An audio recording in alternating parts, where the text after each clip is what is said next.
Já foi revelado como será a última temporada de anime de Dragon Ball Super. Além disso, qual será o enredo. Não estou falando da nova temporada Dragon Ball Daima. Pra quem não sabe, anunciaram no ano passado uma nova temporada pra Dragon Ball, feita por Akira Toriyama, canônica, porém que não tem nada a ver com a história do Dragon Ball Super. É como uma nova linha do tempo, eles estão resetando a franquia. É como se o Akira Toriyama tivesse começado a escrever Dragon Ball de novo, só que projetado pros dias de hoje com o conhecimento que ele tem hoje. Este é o Dragon Ball Daima. Agora que o Akira Toriyama se foi, a produção vai usar a parte que ele deixou do roteiro para continuar o Dragon Ball Daima. Mas então, como fica o Dragon Ball Super? Vou falar pra vocês previsão de quando o anime vai voltar, onde ver os primeiros trailers e, claro, falar do enredo. Dragon Ball vai ficar sem final agora que o Akira Toriyama se foi? Não, não vai ficar. Inclusive, o enredo já está desenhado pelo próprio Akira Toriyama. Exatamente. Ele já deixou isso em vida e ainda não foi pro mangá de Dragon Ball Super, mas será o caminho pro final de Dragon Ball Super. Sim, encerrando de vez essa história, esse ciclo, e deixando Dragon Ball resetado, com o Dragon Ball Daima pra nova geração, e talvez alimentarão a geração antiga mais pelos jogos e por talvez um novo anime mais no estilo do Toyotaro. Toyotaro, pra quem não sabe, é o sucessor dos desenhos de Akira Toriyama. Akira Toriyama escolheu ele pra continuar o desenho de Dragon Ball. Akira Toriyama não desenhou uma página sequer do mangá de Dragon Ball Super, exato, devido, claro, à sua idade avançada. Toyotaro, um fã extremamente talentoso, assumiu este posto. Ele foi o inventor de Dragon Ball AF, sim, muitas pessoas viram esse mangá feito por fã na internet. Ele marcou a época de Dragon Ball, não é oficial, mas foi ele que criou. Muitas pessoas não sabiam disso porque ele usava um codinome chamado Toybo, mas é o Toyotaro. Ele é o sucessor dos desenhos de Akira. Realmente muito interessante que um fã como nós conseguiu o cargo de sucessor do Akira Toriyama simplesmente por se destacar. Ele foi chamado por seu talento. Então, se você tem interesse em trabalhar com alguma coisa em relação ao anime, você também pode. Basta ter dedicação e ter paixão, porque o Akira Toriyama concedeu sua sucessão para Toyotaro principalmente pela paixão dele por Dragon Ball. Ele pode desenhar Dragon Ball todos os dias, o tempo todo. Então é ele que vai criar o final para Dragon Ball? Não, pessoal, ele não vai criar. Vou explicar um pouco aqui da cronologia de Dragon Ball para vocês poderem entender onde o Dragon Ball Super vai acabar e por que o final de Dragon Ball Super já tinha sido cantado lá no Dragon Ball Z e o que vai acontecer mais pra frente porque o Dragon Ball Super já deu as informações necessárias pra gente completar o enredo. Basta saber interpretar, mas é uma interpretação difícil, por isso eu vou trazer aqui pra vocês de forma muito mais simples. A maioria de vocês, claro, já assistiu Dragon Ball Z. A temporada Z é uma das temporadas mais icônicas e ela acaba com a derrota de Majin Buu. Porém, depois disso ainda tem 2 episódios. Esses 2 episódios são um conjunto e ele é chamado End of Z em inglês. Em português significa final do Z. Esses 2 episódios se passam 10 anos depois da derrota do Majin Buu. E lá mostra a Pan um pouco mais velha, mostra o Goku treina com o Ubi, o Goten luta com a Pan, inclusive perde pra Pan, o Vegeta encontra com o Goku encontra com a Bulma, com a Tite, isso tudo depois de vários anos sem ninguém se ver. Mas o Goku voltou pro torneio de artes marciais porque o Majin Buu maligno reencarnou em um terráqueo e eles já descobriram quem é um guerreiro chamado Ubi, que nasceu em uma aldeia. Mas por que isso aconteceu? Aconteceu porque Goku foi até o Emadaio, aquele senhor grandão, que é o responsável pela distribuição das almas, e falou pro Majin Buu reencarnar na Terra porque ele gostou muito de lutar contra o Majin Buu.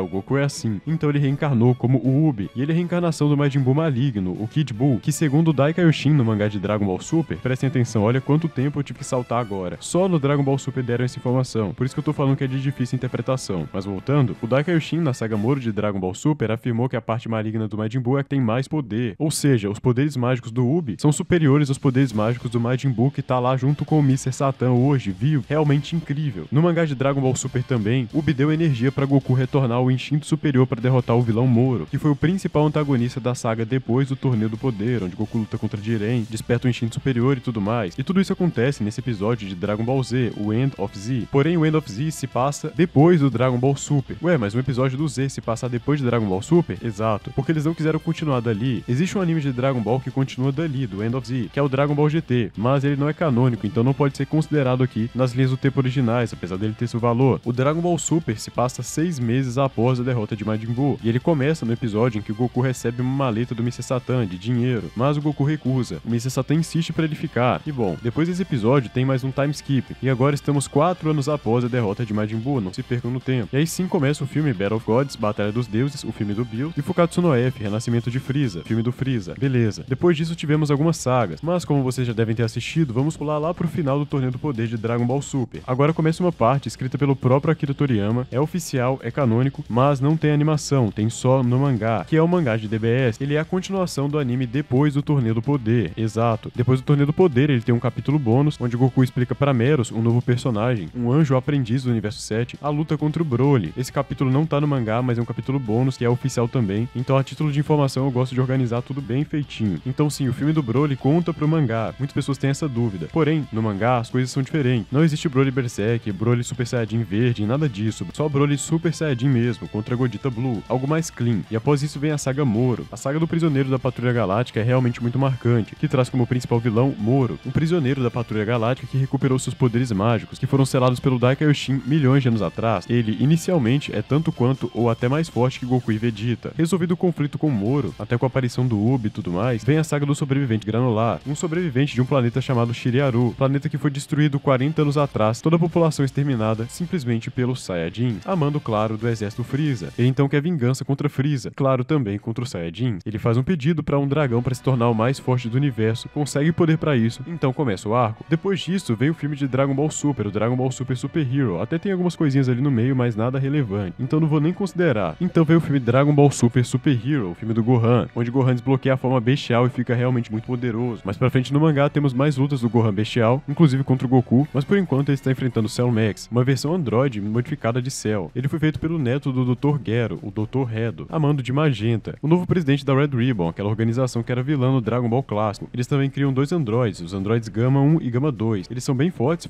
tanto quanto o Majin Buu, mais ou menos. Os próprios cards do filme têm isso lá, literalmente, já que eles têm um poder equivalente ao Gohan místico, que é mais forte que o Majin Buu, então eles são realmente adversários fortes, mas o Piccolo também evolui bastante, ganha uma nova transformação, Orange Piccolo, Piccolo Laranja, que é um nome meio esquisito, mas deixou ele realmente bem badass, aquele personagem respeitado. Ele ajudou muito no combate, e pulamos agora pra nova saga. Ah, mas não podemos esquecer de falar que no final da saga simplesmente apareceu o Freeza com nova transformação, superou Goku e Vegeta, acabou com tudo, simplesmente foi embora, e agora tá pra aparecer de novo, e todo mundo tá treinando pra superá-lo. Exato, do nada. Mas foi realmente muito interessante deixar o Freeza de fora, porque tava claro que é uma ponta solta, o Freeza longe, desaparecido, era óbvio que ele tava aprontando algo e voltou com esse algo. Uma nova transformação que ele conseguiu treinando em uma sala do tempo por 10 anos que ele conseguiu em um dos planetas que ele estava conquistando com a sua equipe. Então Goku, Vegeta e Broly, que Goku recrutou, estão treinando no planeta de Bills. Vegeta agora com essa nova transformação, o Ego Superior, e Goku com um controle melhor do Instinto Superior, com até uma nova forma chamada Verdadeiro Instinto Superior, sua forma atual onde ele consegue liberar mais poder. Continuam treinando. Broly tá aprendendo com Vegeta como controlar sua raiva. Então Goku tem ideia de ir na Terra, porque ele ficou sabendo que Gohan teve uma nova transformação e aumentou muito seus poderes, e ele queria testar ele mesmo. Ele traz Gohan pro planeta de Bills e simplesmente eles lutam, exato. Goku Instinto Superior contra Gohan Bestial. Gohan Bestial até consegue superar a velocidade de reação do Instinto Superior, mas Goku desiste da luta ao perceber que Broly estava empolgado pra lutar, então ele coloca o Broly pra lutar com Gohan e Gohan leva vantagem. Vocês estavam pedindo uma história assim no canal, até fiz pra vocês, Gohan vs Broly, e na história autoral aqui do canal, o Gohan também ganha. Realmente muito interessante. Teve também Vegeta contra Gohan. Foi um capítulo muito legal, talvez o melhor capítulo de Dragon Ball Super. Ele ficou com um ar de capítulo final e também teve um recado na última página falando que o mangá estaria em hiato, ou seja, paralisado, não ia ter mais capítulos por tempo indeterminado. Por isso muitas pessoas acharam que o Dragon Ball ia acabar, e é por isso que eu vim fazer esse vídeo aqui de como será a nova temporada de Dragon Ball Super no anime, porque ela vai começar lá da saga Moro e vai terminar aqui onde eu vou falar pra vocês. A nova temporada será desta forma, e eu não tô inventando isso aqui, foi simplesmente Akira Toriyama que complementou sua história, porque estamos cronologicamente quase perto de chegar no episódio End of Z. Sim, só agora no capítulo 103 de Dragon Ball Super, que também será adaptado pro fim do anime. Então como encerrará essa saga aqui, para possivelmente começarem alguma coisa nova, ou encerrarem Dragon Ball de vez da forma que Akira Toriyama queria encerrar? Vou falar pra vocês basicamente o que acontece. Basicamente a saga se chama A Saga do Mundo Pacífico, também conhecido como Fim da Saga Z. Como eu falei, ele se passa 10 anos após a derrota de Majin Buu, basicamente é perto de onde estamos hoje em Dragon Ball Super, e é basicamente onde Akira planejava ligar. Afinal, o capítulo da Saga do Mundo Pacífico é canônico. Ele geralmente é tratado como parte da saga Majin Buu, mas foi marcado como uma nova saga por si só, como parte da linha do tempo do 30º aniversário de Dragon Ball no Japão. Isso lá em janeiro de 1996. O episódio começa com o primeiro ato chamado Hora da Festa. 6 meses após a derrota de Kid Buu, Tite, Gohan e Goten se preparam para ir à casa de Bulma para um churrasco para comemorar a derrota de Kid Buu, mas Goku não é encontrado em lugar nenhum. À medida que a raiva de Tite aumenta, Goku está tendo seus próprios problemas. Enquanto espera para testemunhar a eclosão de 4 ovos de pterossauro, surgem problemas, colocando Goku no papel de protetor dos ovos. Uma vez na festa, todos começam a aparecer, incluindo o Dendê, Mr. Satan e o Bubon. Todos parecem estar gostando da comida, da música e da companhia uns dos outros, até que Goku é mencionado. Nesse momento, a festa é interrompida e o rosto de todos fica abatido. Enquanto isso, Goku enfrenta perigos e mantém os ovos de pterossauro seguros até que eclodam. Goku se lembra da festa logo em seguida e chega lá no momento em que a festa está chegando ao fim. Embora inicialmente zangados com Goku, Tite e Bulma pegam de volta toda a comida e suprimentos da festa, porque acham que Goku deveria participar da festa também. No final do episódio, todos estão sentados, ouvindo Goku contar sobre os ovos e como foi ver o novo bebê pterossauro nascer. O ato final do episódio se chama Um Novo Começo para Goku. O narrador dá um panorama total e nos ajuda a entender basicamente o que está acontecendo, qual é o final, qual é o sentido, basicamente uma orientação do Akira Toriyama. 10 anos após a derrota de Kid Buu, muitos guerreiros Z passaram por mudanças em suas vidas. Bulma e Vegeta deram as boas-vindas a uma filha, Bra, em sua família. Goten e Trunks se tornaram adolescentes fortes e Gohan se aposentou das lutas para se tornar um estudioso. Aqui já vai ser uma parte que eles vão ter que mudar, porque o Gohan no Dragon Ball Super já mudou, então vão ter que adaptar, mas optaram por trazer o Gohan antes da hora, que ao meu ver não tem problema, eles têm que adaptar mesmo. Podem considerar e fazer algumas adaptações, até porque tem coisa que fica incoerente. Assistindo o episódio eu vi. Se vocês quiserem eu posso fazer uma análise de ponto a ponto do End of Z para vocês entenderem qual é o real final de Dragon Ball. E pela primeira vez em Dragon Ball Z, Gohan aparece casado com Videl, com uma filha chamada Pan, que idolatra o avô e deseja ser uma heroína como ele. A gente pôde ver que o Goku até esqueceu da Pan no último capítulo de Dragon Ball, mas aqui ele tá bem chegado a ela. No 28º torneio mundial de artes marciais, os Guerreiros Z conhecem um menino de 10 anos chamado Ubi. Este menino é a reencarnação de Kid Buu, nascido do desejo que Goku fez antes de matar Kid Buu. Goku pede ao Bubon, o Buu gordinho, para mudar os números para que ele consiga ser emparcerado com Ubi. Goku e Ubi começam a lutar e fica claro que Ubi tem um grande potencial. Enquanto eles lutam, Goku zomba de Ubi diversas vezes para ver seu verdadeiro potencial, o que funciona. Goku interrompe a partida sugerindo que ele treine Ubi. Goku pergunta a Ubi se, depois de treinado, eles podem fazer uma revanche. Ubi concorda e Goku fica mais animado com a chance de ficar ainda mais forte. Antes de partir mais uma vez, Goku se despede de sua família e amigos e diz a Vegeta que está ansioso por uma luta. Embora o torneio tenha sido tecnicamente cancelado porque Goku e Ubi não terminaram a partida, Trunks, Goten e Pan lutam, com Pan derrotando Goten e Trunks segurando seu braço em vitória. A série termina com Goku voando com Ubi para sua aldeia, na esperança de que Goku seja capaz de treiná-lo para que Ubi um dia se torne um novo protetor da Terra. Um final realmente muito interessante. Tem coisa aqui que não acontece no final do Z no mangá, mas eu nem acho que eles consideram anime e mangá a mesma coisa. Então eu combino mangá com mangá e anime com anime. E como esse episódio é posicionado na linha do tempo, basicamente ele se passa depois dos filmes de Broly e Gohan, Dragon Ball Super Broly e Dragon Ball Super Super Hero, inclusive os acontecimentos atuais do mangá. E quais são as diferenças do anime pro mangá? Bulma dando um churrasco na Corporação Cápsula e Goku atrasado por ter assistido ao nascimento de vários pterossauros é uma coisa que só acontece no anime. Ao contrário do mangá, o anime mostra Goku lutando com Goten brevemente antes da Bulma e Vegeta se aproximarem dele. Goku e Pan se divertindo no torneio mundial de artes marciais, como pegar um sorvete e ganhar um urso de pelúcia, é coisa exclusiva do anime. No mangá, a luta entre Goku e Ubi foi muito breve, teve apenas 4 páginas. No anime é estendido durante a maior parte do episódio. No mangá, Goku se despede de sua família e amigos e vai embora imediatamente. No anime, ele primeiro abraça Pan e diz que irá visitá-la, diz a Goten e Trunks para treinarem duro e pede desculpas a Vegeta por não poder lutar com ele, embora ele seja perdoado porque eles precisariam de um planeta para sua batalha. Bom, Goku no mangá é mais coerente com o do Akira Toriyama, porque afinal o Goku não liga mesmo, ele se importa com a batalha. No mangá, a Pan nunca luta contra Goten, então a humilhação para Goten não acontece, mas vem acontecendo nas últimas sagas, vocês sabem. Bom, esse é o real final de Dragon Ball. O anime do Dragon Ball Super vai voltar quando? Provavelmente um ano depois do Dragon Ball Daima, então no caso pode ser até mesmo no próximo ano. Afinal, Dragon Ball é a galinha dos ovos de ouro, eles podem aproveitar ao máximo o próximo ano para farmar muito com Dragon Ball. Afinal, vocês sabem que a Toei não liga, e agora que não tem mais o autor para poder frear, eles vão publicar ao máximo mesmo. Então sim, pessoal, a gente vai ter muito conteúdo e provavelmente no próximo ano a gente já deve ter uma adaptação aí do Dragon Ball Super mangá, sim, que até onde sabemos vai terminar aí no End of Z que eu expliquei pra vocês. O que acontece depois? Eles podem inventar alguma coisa? Podem, mas o final do Akira Toriyama é este. O que inventarem depois pode ser legal, pode ser até melhor do que o Dragon Ball? Pode, nada é impossível, mas sabemos que é difícil. Porém o mangá ainda vai ser publicado, só tá em ato, não acabou. O Daima também vai vir, possivelmente novos filmes, novos projetos. Vou continuar trazendo histórias autorais, todas as novidades pra vocês. E também todos os capítulos. Você tá por fora? Veja, porque Dragon Ball tá com muita coisa. Eu acredito que esse vai ser o melhor ano de Dragon Ball dos últimos 10 anos. E sim, muita coisa vem pela frente. Então se inscreva no canal, vai ser realmente muito importante. Deixe seu like também. E é isso. Muito obrigado pelo apoio de vocês, pessoal. Fico por aqui e fui.